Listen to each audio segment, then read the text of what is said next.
Hello বন্ধুরা, আজকে আরেকটা গল্প নিয়ে এলাম তোমাদের কাছে।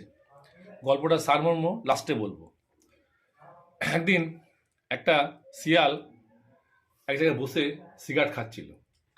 ঠিক সেই সময় একটা ইঁদুর কাছে এলো, নিয়ে বললো, তুমি সিগারেট কেন খাচ্ছ? এই তো স্বাস্থ্যের পক্ষে ক্ষতিকর। চলো আমার সঙ্গে জঙ্গলে চলো। জঙ্গলে প্রচুর গাছপালা আছে, ভালো সুন্দর পরিবেশ আছে, চলো আমার সঙ্গে জঙ্গলে চলো। সেই শুনে শিয়াল কিন্তু সিগারেটটা ফেলে দিল, নিয়ে ওর সাথে জঙ্গলে চলে গেল।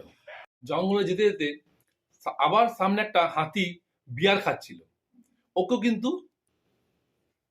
ইন্দুরটাও একই কথা বললো যে, তুমি বিয়ার কেন খাচ্ছ? এই দেখো শিয়াল সিগারেট খাচ্ছিল, ওকে আমি মানা করলাম, ও আমার সঙ্গে জঙ্গলে চললো ঘুরতে। তো তুমি বিয়ারটা খেও না, বিয়ারটা তো স্বাস্থ্যের ক্ষতিকর, চলো জঙ্গলে প্রচুর গাছপালা আছে, ঘুরবো।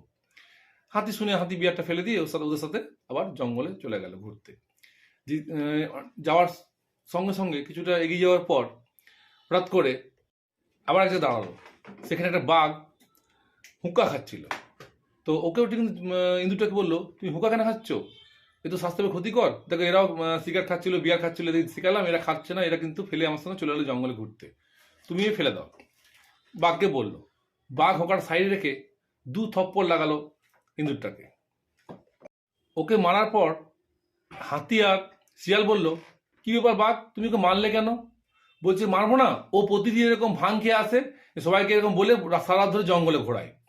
তো এই গল্পটা সারমর্ম হচ্ছে, তোমার মনের যে ব্যাপারগুলো আছে, তুমি সবসময় কারোর কথা শুনতে হবে এটা কোনো ফ্যাক্ট নয়, যে সবাই কথা শুনে চলতে হবে, সবাই কথা মানতে হবে তা নয়। কিছু কিছু জিনিস নিজের মনের উপর ডিপেন্ড করে চলতে হবে, কিছু নিজে ভালো লাগা থাকে সেগুলোকে মেনটেন করতে হবে।